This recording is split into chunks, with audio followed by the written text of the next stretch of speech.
creating noise. Yeah, you'll have standard construction noise, and then I'm not sure what is it 90 decibels or we'll have to. No, my question was though, if they could do it in the off shifts to minimize the traffic, then what was the noise impact that would be on the residents if you did it, say, a lot of the driving in the evening, for example? Yeah, we wouldn't do that. Yeah.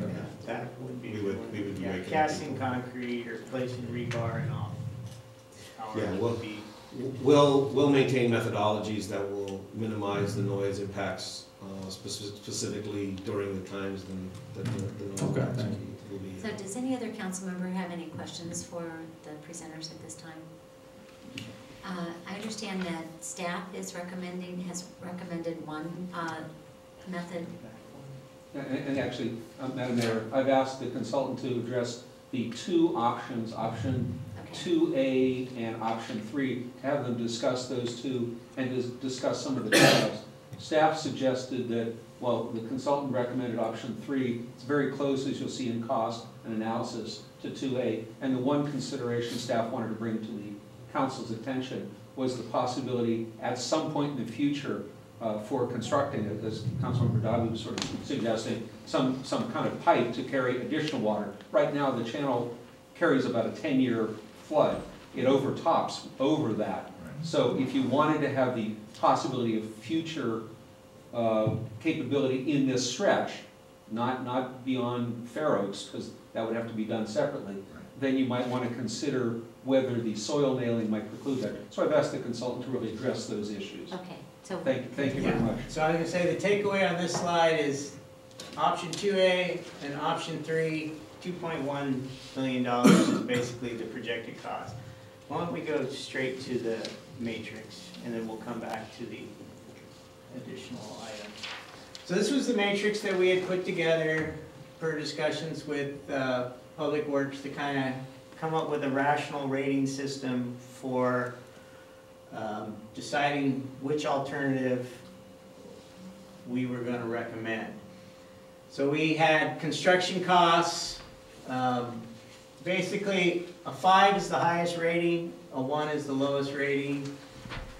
The soil nail and the cast in place were both the lower cost alternatives, so they got a 4. Precast was an average, it got a 3. The soldier pile was most expensive, it got a 2. So we basically went down each category. Construction duration, based upon those projected work days, how did they rate? Traffic impacts had to do with, we gave... Tony, can I just interject?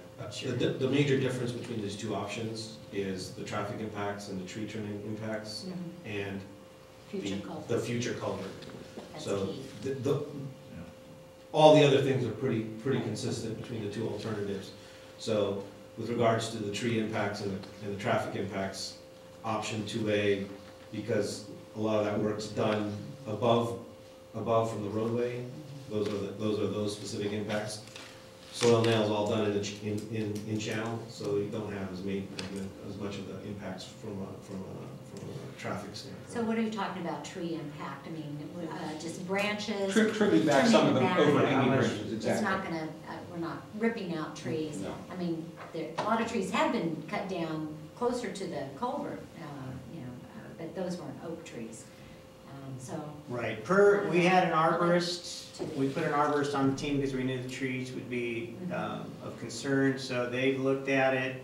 They felt all 4 alternatives we could construct without having to take any of the trees, but the impacts were definitely varied. And again, the soil nail, since the majority of the equipment work is done from in the channel, had the least impacts. And in the 50 to 100 year lifespan that we talked about, the side against the trees is a little bit different because it's impacted by the trees.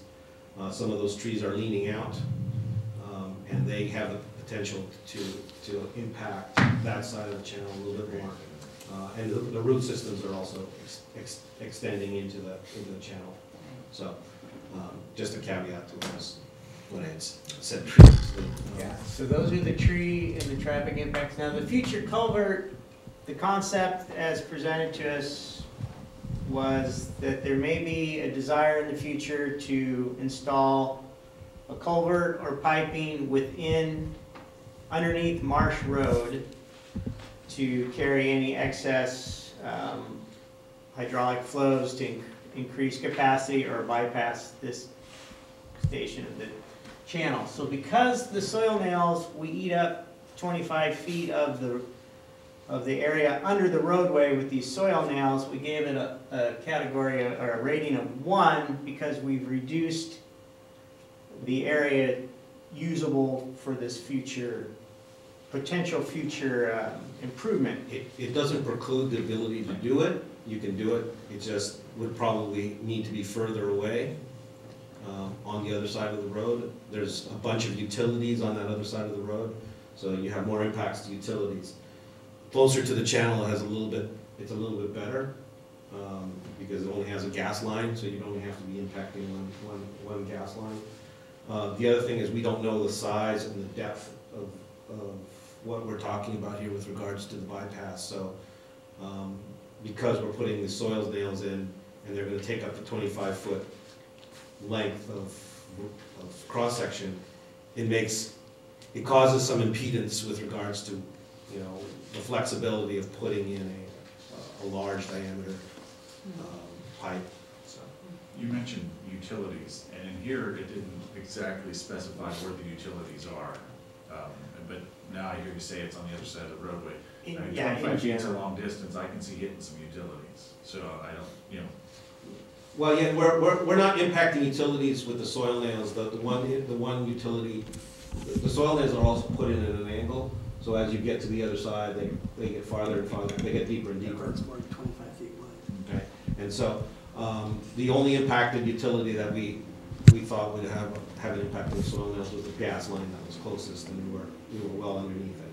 Yeah, the gas line's near the center line of the road, to our understanding, and then most of the other utilities are off in the. And since they already had put in soil nails, We assumed yeah, we it's figured okay to we were pretty good with regards to it. Just another question, and I know that you said there was reduced capacity once we get to Fair Oaks. That's obviously not our project, but have we looked into is any downstream project potentially, could it affect the way we design this? Or could it? Isn't there another study? There are other studies going on by other jurisdictions, but the charge given to this consultant was essentially maintain the same capacity so we don't get into a $100,000 to $200,000 EIR kind of analysis. So, and as Tony indicated, most of the options they're suggesting would either be the same capacity or maybe a slight increase. So we're sort of staying away from that. That's why we think we can do the relatively simple negative deck. So none of them seem to adversely impact the capacity. They all may have a slight positive impact. On durability, on your assignment of what the rating system were, what's the number of years between the ratings? It's not so, I'd say, not so much the number of years for the whole system. It's really comes down to the joints. The precast system has a ton of joints, and what you'd end up getting is increased maintenance costs because you may have to come in and replace a joint. It's more of a life cycle cost, not a. Did you do a projection of life cycle costs? We did not do a specific breakdown of. Rough order of magnitude? We did not do that. Because that's something I think that the council needs to consider in making a final decision, is not just the upfront cost, but also the life cycle cost, I would think. Yeah, I mean, we can surely do that. We've done a lot of channel inspections for definitely for Santa Clara. The water district, we looked at all their line channels and did a study of all their line channels through the whole county, and we basically did that, life cycle costs and maintenance costs and things like that. So we have a good enough background to understand some of the issues there. But essentially, the first 10 years would be zero maintenance on all of these, or minimal maintenance? That would be my guess. and probably longer than that, Okay. depending on the construction, performance, and if there were any issues. Well, and debris, I mean, don't you always have to kind of go in and kind of clean out? The debris, yeah, the debris issues, none of these, all of these options will have that issue if it occurs, Right. right? And you'll have to do the regular maintenance. More what Tony's talking about is, if water starts, if they put hydrophilic membranes and hydrophilic, water stops between the walls. Sometimes they're done properly, sometimes they're not, and sometimes they fail. And when that happens, water coming from behind is just as bad as the water hitting the inside. And so, once they start to seep through the cracks, they tend to deteriorate the joint. So the less cracks, the better. And the less Yeah, joints. definitely. Yeah. You can, concrete in its nature is going to crack, Yeah. and so we have to do things to prevent that. And water within those cracks deteriorates the rebar, deteriorates the concrete, and so we'll also put in besides the membrane in the back to catch the water and push it out. We'll put scuppers through those so that the water has a place to drain. Okay. And so the only downgrade on the soil nail, taking it down on the future culvert, it got a 1 because putting those nails in there that would extend 15 feet could preclude putting a pipe on the Atherton side of the street. Yes. Or taking other people's water, we could put it on their side of the street. I don't know whether that's worth a 2-point grade. Well, it makes it easier because we don't know the size. These bypasses typically tend to be large diameter pipes, 60-inch, 66-inch pipes. You may need the whole width of the. Yeah, but if you look at the other side of the road, the public right of way is pretty darn large, and you know, Atherton's, it's just like America shouldn't be necessarily, people say we shouldn't be the policemen of the world. Yeah. We don't need to handle everybody's water. We've got 4 jurisdictions feeding water into this culvert. Yeah, I'm not sure it speaks of where the jurisdiction are. I think it more looks at what's easier and more flexible.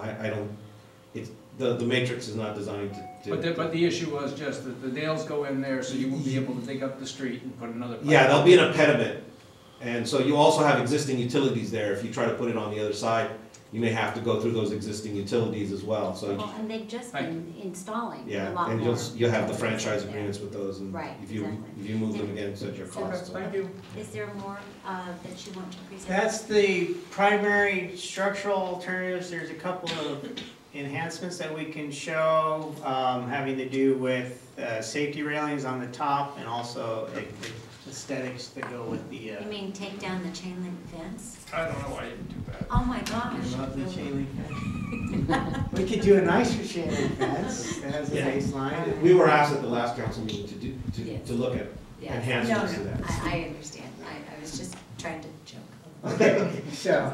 So I think our city manager would like to make I have a quick question. Sure. With respect to the joints in the walls, the option 2A and the soil nail wall, both on the tree side of things, have a joint at the base for that side and the tree roots? Yeah, that one is a construction joint rather than an expansion joint. So it's really casting the invert slab in one pour and then coming back and casting a second. There is a slight joint that's left that's more prone to keeping moisture in, so we're sensitive to that. The joints we're talking about are typically vertical joints on the wall that allow the walls to expand and contract and do a little independent movement relative to each other. Councilmember Carlson, did you have a comment? Well, I have a comment when you're through. What, yeah, so why don't you finish? That's- Is that, Okay. So just the additional considerations are the existing fence, while it prevents pedestrians and deters cars from going in, it's not a traffic rated system. So if you wanted to increase public safety, we could install a traffic rated system. 2 alternatives are the California ST40, which was recently developed for Mostly for coastal applications where they want to maintain views. And then looking outside of California for a slightly lower cost alternative, we also looked at the Oregon 3-tube system, which is a FHWA certified system. If you go to the next slide, so both of these railings are what's called a level 2. It is for speeds up to 45 miles per hour. This one is typically designed with the sidewalk in front, so we would be modifying the system and cutting it back to just a curb. So it may have slightly reduced capacity over what was physically tested by FHWA, but it's definitely going to have improved performance over the chain link railing.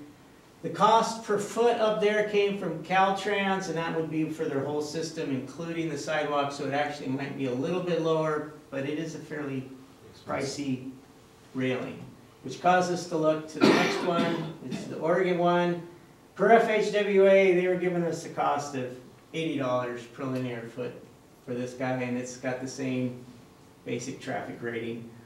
I didn't mention on both these systems we do lose a little bit of roadway just because it's got more depth to it than the 2-inch posts for your chain link railing.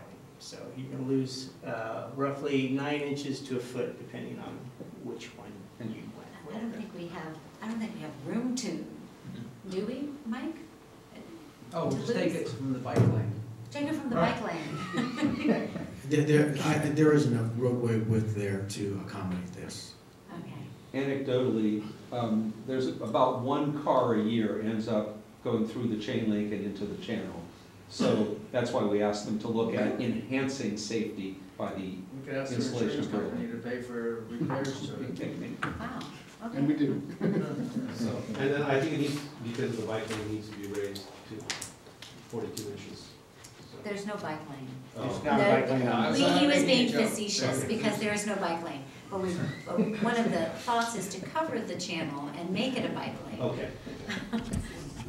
in the future or somehow.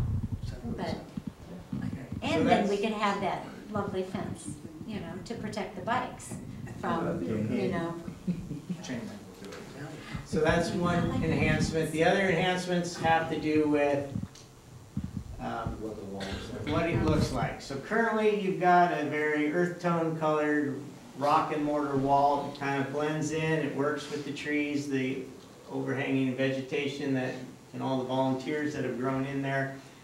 So baseline is you get a nice gray concrete wall put in with just a smooth texture. So we can add architectural form liners that you can pick up. If we're doing cast in place, we can get like a rock motif. Those can be fairly inexpensive. If we're doing a shotcrete finish, which we can do typically for the 2 leading wall options, you can use a standard shotcrete texture, which is fairly rough, and you can either trowel it real nice and smooth and make it look like cast in place concrete, or you can leave it rougher like we show here on the left, or you can go full blown and carve it in there. You get a shotcrete artist who carves this in and then comes back and stains and textures the whole thing. This, I think, was in a photo from Menlo Park. This would be on the higher end of the cost. And there's one more slide, I think, with other. And the other thing we can do is, for fairly low cost, is tie in color. This wall here is a wall we did out in Capitola. This is the initial shotcrete wall, the structural wall on the left, and on the right we added a overlay or finish coat of a colored concrete to kind of blend it back into the cliff. They were having a slope failure out there at the top of the cliff, so it blends in nicely overall. So depending on choices, the simple colors or simple textures, we'd be in the $30,000 range. If you go full-blown, something complicated, very specific, and not off the shelf, we're estimating somewhere in the $300,000 range. Collect the rocks from the right of way and use them as. Oh, George. So I think that was basically all of that we have, right? Yeah. So that's the presentation as we've prepared it. Color can be integrated fairly cheaply. Yes. Some of it can be. We'll bring it back to Councilmember Carlson. Well, I'm gonna say something that, and it's no reflection on the work that's been done here, how you were charged and so forth, but I feel very uneasy about our approach in this whole thing. Be thinking about a solution for 100 years type of thing. I just sit here scratching my head, thinking about that corridor, Marsh Road, and what it's going to be like 100 years from now, or even 20 years from now, and I don't know if there's a I'll call it temporary solution that would be a good, safe solution for 15, 20 years, cost a heck of a lot less than $2 million we're talking about or not, but we certainly have to do something about the safety aspects, and I recognize that. But I really feel that this whole transportation thing and alternative to the car, I don't see Marsh Road ever becoming 4-lane. I think that at least I think there'd be lots of objections to that, and a lot of I just don't see it happening. But I do see it becoming a viable alternative means for bicycles, pedestrians, and other means of transport along that corridor. And I think that to do that is going to involve other agencies, and it's been said that the other agencies are doing some head scratching and planning, and so there's a fair amount of work ahead of this council working with other jurisdictions, I think, and coming up with a vision, a long-term vision as to what's the best use for the corridor. And so, I'm not going to go on and on with ideas and that type of thing, but I just want to throw that out to you, that I'm just not sure that trying to come up with a 100-year solution from a safety standpoint, to think that there won't be some major changes, including covering the current channel there to provide more space for these other means of transportation. And so I have some serious reservations about this, and would hope that maybe there's some interim solution that would cost less, that would provide the safety that we need to have. Mr. Mayor? So, yes, Councilmember Dobby? Yeah, I just, to me, I think it'd be irresponsible for this council to consider spending $2 million unless we also consider the big pipe option. The big pipe option gives us a bike lane, gives us a walking path there, and the stuff's already covered when you go to Fair Oaks. So I don't know about the environmental situation, but somebody got approval to do it at Fair Oaks. And in my mind, I just think we've got to look at a big pipe option, which I'm sure would cost us far less than this before we consider spending anything like $2 million. Councilmember Reese, do you have a comment? Yeah, I agree with Jerry. I have concerns project-wise. I'm sure there's clearly a need to do something in the channel. I have concerns of future issues related to water flow in the state of California, because that's something that is clearly going to be something that we got to look at very closely. But I also think that in doing a project on one of our major roadways that gets a considerable amount of traffic, that we have to really work together with our neighbors in the downflow direction. Simply just to say, yeah, there's a project that's going to, or there are considerations going in the downflow direction, it just makes, we'll blend, it just doesn't make sense why we shouldn't be having all that information while we're making a decision here And frankly, we should be partnershiping up with them because it's, you know, as Councilman Dobby and Councilman Whitmer made, everybody seems to want to flow into it. So we should all be talking together if we're all flowing into it, because these are all considerable impacts. I think that one less car that lands in the drink is a good thing, but I think that we're far from it. So. Councilmember Whitmer, Could I comment you, on? certainly. We've I would already, like to wrap it up though. years ago, we talked to Woodside, Portola Valley, everybody else that provides the water that we have to handle. And we told them we need them to pay for it, and they just told us to jump in the lake. I just want to get us back to what we're looking at here. These gentlemen were tasked with coming up with 4 alternatives to repair this channel, not to decide and discuss the water channel, the water flow of the channel. That politics has nothing to do with what we're looking at here and now. And I'll give Mr. Whitmer another opportunity to speak, and then we need to get back to what we're talking about here, if it has to do with the presentation of the 4 different alternatives. So first off, thanks a lot for your work, and it was both the report that you've given us, you know, was very informative. I learned a lot by reading it, and then you filled in the holes with the presentation. So thank you. I agree with some of the conversations that we've already had with regards to Marsh Road. Marsh Road will morph. Marsh Road is one of the most highly traveled roads that we have in town, and in fact, with a park at the end of it, we need a pedestrian and or bike lane, and as the newly minted bike lane guy from the council, thank you. I think an alternative of covering it should actually be considered at this point in time. That's not what they were tasked to do. Well, I understand, but you're going to want us to make a decision. Plus, I also believe that we should look at the life cycle cost.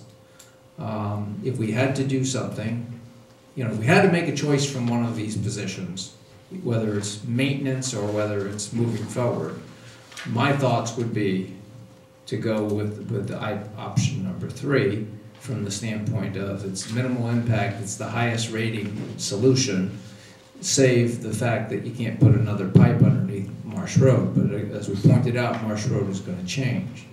So I do think that we should look at an alternate option. I think it's prudent for us to do so before we make a decision. Thank you.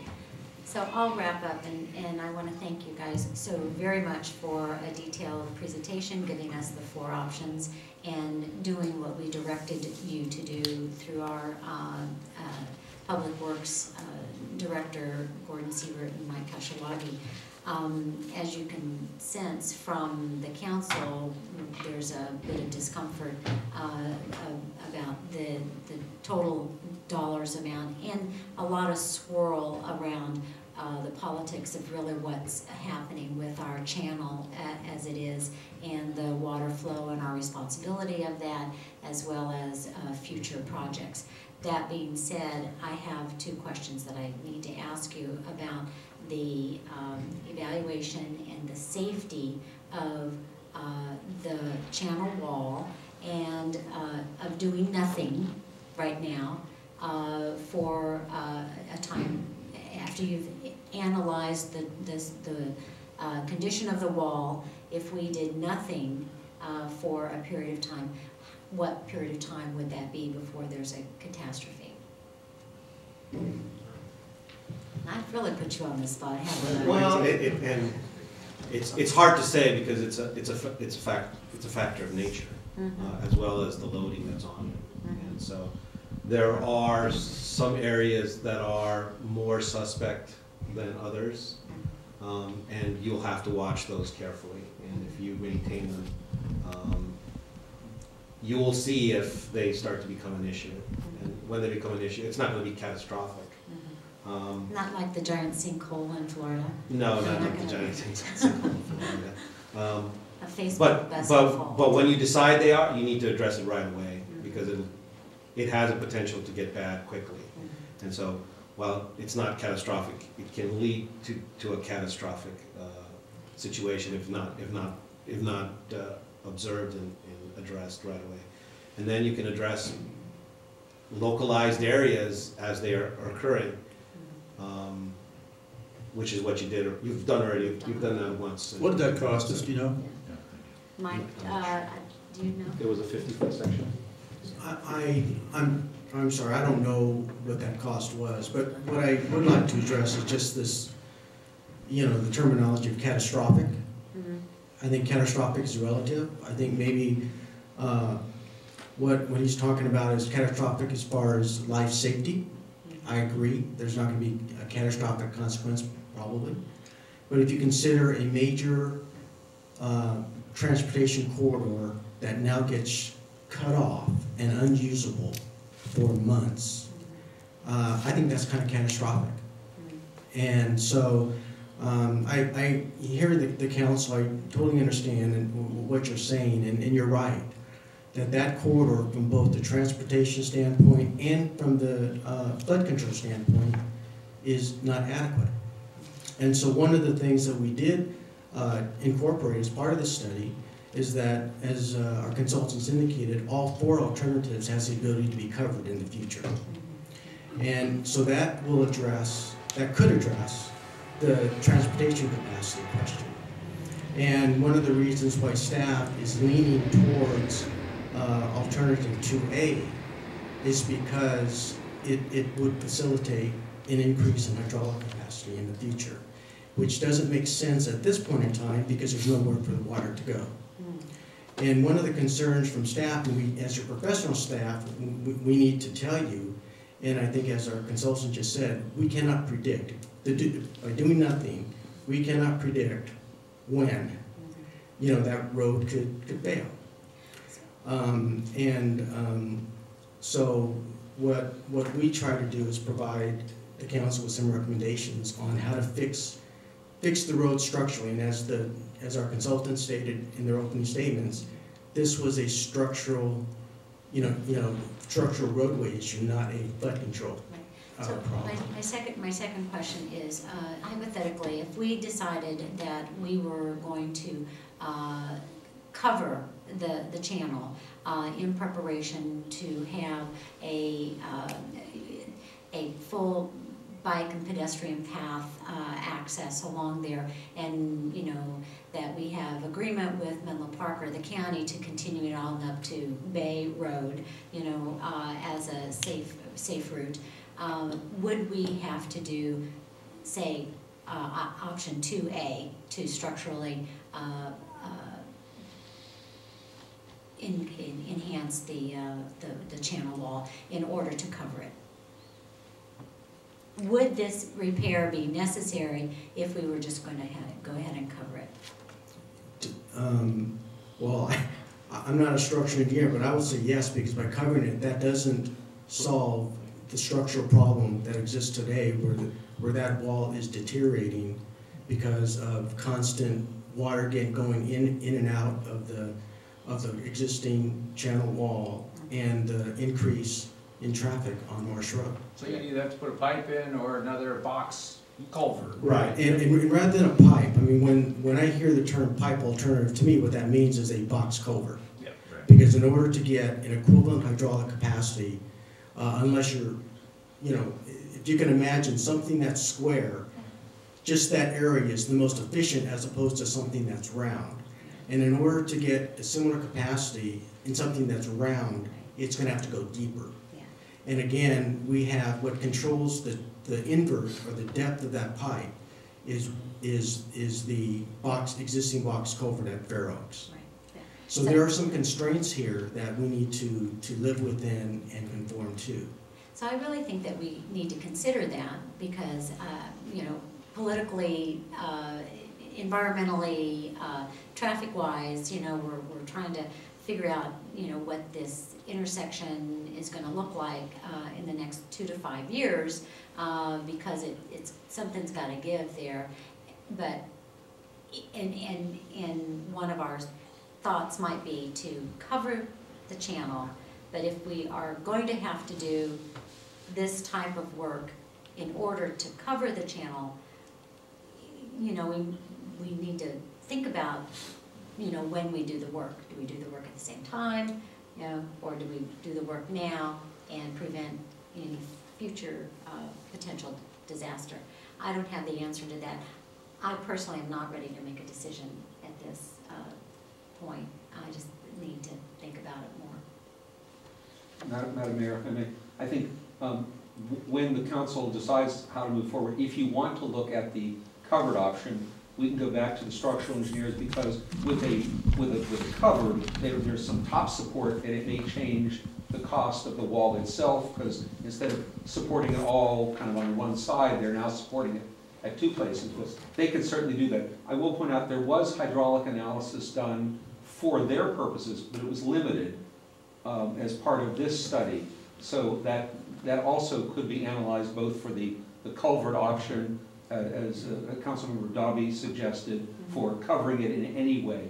But I think this, you know, they've done the scope as far as they've done per the direction, as you pointed out. So if you want to give future direction to staff to, you know, to negotiate any additional analyses, we'd be happy to go back, and I'm sure the engineers would be able to work with their hydraulic consultant as well as their own structural work to come back with analysis on any other alternatives or variations that you've suggested. So I'd like to bring it back to council and ask for council comments. If it was a culvert, box culvert, would those be prefab? They could be either. They could be either. It could be prefabbed, and you might have to do excavation to fit the Yes. prefab. Yes, for both. You'd have to do excavation probably for both, because you're trying to, what happens now is it comes out of the box, and then it tapers into the trapezoidal channel. Okay. So you would at the very least want to match what the boxes are doing at the end constraints. And we got a box culvert at each end of the, Yes, where we are but today. different dimensions. Oh, they are, okay. Yeah, they are. Yes. That's interesting, okay.